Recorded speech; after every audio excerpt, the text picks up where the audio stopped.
नमस्ते, मैं रुचि आ गई अपने चैनल मिथिला कल्चर पे। स्वागत करती हूँ आप सभी का अपने चैनल मिथिला कल्चर पे। आज मैं जानकारी देने के लिए आई हूँ सबसे नज़दीकी पूजा त्योहार श्री कृष्ण जन्माष्टमी के व्रत के नियम क्या क्या है, क्या क्या नियमों का पालन हमें करना चाहिए, इसकी जानकारी देने के लिए तो चलिए जानते हैं कृष्ण जन्माष्टमी व्रत का नियम क्या क्या है। जन्माष्टमी एक भव्य त्योहार है और लोग भगवान कृष्ण के जन्मोत्सव की तैयारी कर रहे हैं। लोग इस दिन को बहुत भव्यता के साथ मनाते हैं और इस ब्रह्मांड के पालनहार के प्रति अपना आभार प्रकट करते हैं। जन्माष्टमी भाद्रपद माह के कृष्ण पक्ष की अष्टमी तिथि को मनाई जाती है। इस साल ये दिन 26 अगस्त को मनाया जाएगा। श्री कृष्ण जन्माष्टमी सबसे बड़े त्योहार पर लोग अपनी परंपरा और अनुष्ठानों का पालन करते हुए इस दिन को मनाने की तैयारी कर रहे हैं, लेकिन उन्हें कुछ करने और ना करने की सलाह दी जाती है और उन लोगों के लिए उपवास नियमों का पालन करने की सलाह दी जाती है जो इस शुभ दिन पर उपवास करेंगे। तो क्या क्या नियम करना चाहिए, इसकी जानकारी समझते हैं।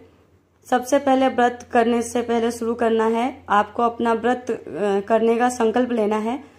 अपना व्रत संकल्प के साथ शुरू करें। एक गंभीर प्रतिबद्धता जो भगवान कृष्ण के प्रति आपके अटूट प्रेम की घोषणा करती है। पूरे दिन भगवान कृष्ण का नाम जपे, घर की सफाई करें। सुबह सुबह भक्तों को घर की सफाई करनी चाहिए। पूजा स्थल पर विशेष ध्यान देना चाहिए। लड्डू गोपाल जी और भगवान कृष्ण की मूर्ति को पवित्र स्नान कराना चाहिए।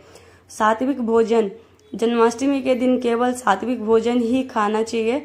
मांस, प्याज, लहसुन और शराब जैसी चीजों से दूर रहे क्योंकि ये तामसिक है और इस पवित्र दिन पर अनुचित है। घर का बना प्रसाद, श्री कृष्ण जन्माष्टमी पर घर पर ही प्रसाद बनाए। भगवान कृष्ण को प्रसाद के रूप में भक्तजन प्रायः पेड़ा, घिया, किलोज, नारियल, गजक, पंजीरी और अन्य दूध आधारित मिठाइयाँ तैयार करते हैं। मांसाहारी भोजन, व्रत के दौरान मांसाहारी भोजन से दूर रहे। जन्माष्टमी व्रत के दौरान मांस और अन्य मांसाहारी भोजन खाना सख्त वर्जित है। सकारात्मक माहौल बना के रखें। पूजा के दिन घर में शांति और आनंद का माहौल बनाए। बुजुर्गों पर विशेष ध्यान रखें और किसी के साथ कठोर व्यवहार ना करें और इस दिन किसी का अनादर ना करें।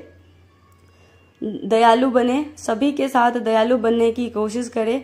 भगवान कृष्ण को हमेशा गायों से बहुत लगाव था, इसलिए उनके साथ दयालुता से पेश आए और सभी जानवरों, अन्य जीवित प्राणियों के प्रति दयालु बने। यह हमेशा याद रखें कि किसी भी जीवित प्राणी के साथ क्रूरता करना गलत है और ऐसा कभी नहीं किया जाना चाहिए। जन्माष्टमी के दिन सभी जीवित प्राणियों के साथ सम्मान को बढ़ावा देने के लिए जानवरों को भोजन और पानी दे।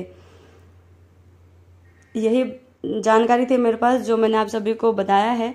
मेरे चैनल के माध्यम से आप लोगों को वीडियो पसंद आता है तो लाइक कीजिए, सब्सक्राइब कीजिए, शेयर कीजिए लोगों में। श्री कृष्ण जन्माष्टमी की आप सभी को बहुत बहुत शुभकामनाएं। हैप्पी जन्माष्टमी। जय मिथिला, जय मैथिली।